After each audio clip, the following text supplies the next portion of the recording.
Video detik-detik pesawat Batik Air harus mendarat miring di Bandara Soekarno-Hatta, Tangerang, Banten viral di sosial media. Rekaman itu diketahui terjadi pada Sabtu 28 Juni 2025. Dilansir dari kompas.com, kejadian itu dibenarkan Corporate Communication Strategy of Batik Air Danang Mandala Prihantoro. Danang lalu menjelaskan berdasarkan hasil pengecekan tim operasional, hal itu terjadi lantaran adanya peningkatan kecepatan angin dari arah samping atau crosswind saat fase pendekatan ke landasan pacu. Ia mengungkapkan jika arah angin tidak berubah namun kecepatannya bertambah, dan secara limitasi kecepatan angin tidak ada yang dilanggar sehingga pesawat tetap dalam kondisi aman untuk mendarat. Setelah pendaratan, tim teknisi langsung melakukan inspeksi menyeluruh terhadap pesawat. Hasilnya tidak ditemukan kerusakan dan pesawat dinyatakan aman serta layak untuk melanjutkan operasional. Pesawat Batik Air dengan registrasi PKLDJ hampir tergelincir saat hujan di Bandara Internasional Soekarno-Hatta pada Sabtu. Dalam video tersebut terlihat pesawat Batik Air mendarat miring. Kondisi cuaca pada saat pendaratan terlihat hujan deras dan angin kencang.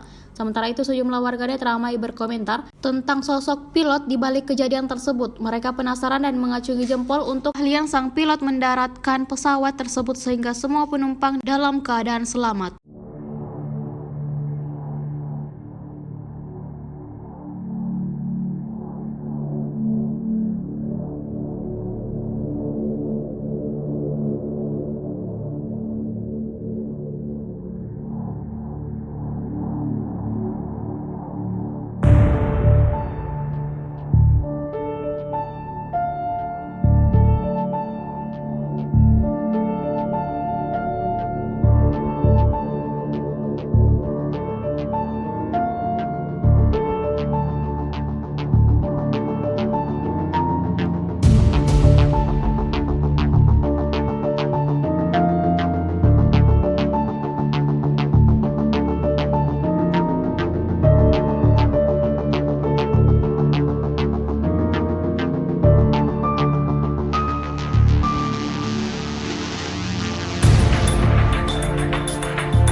Download Tribun X sekarang, menghadirkan lokal menjadi Indonesia.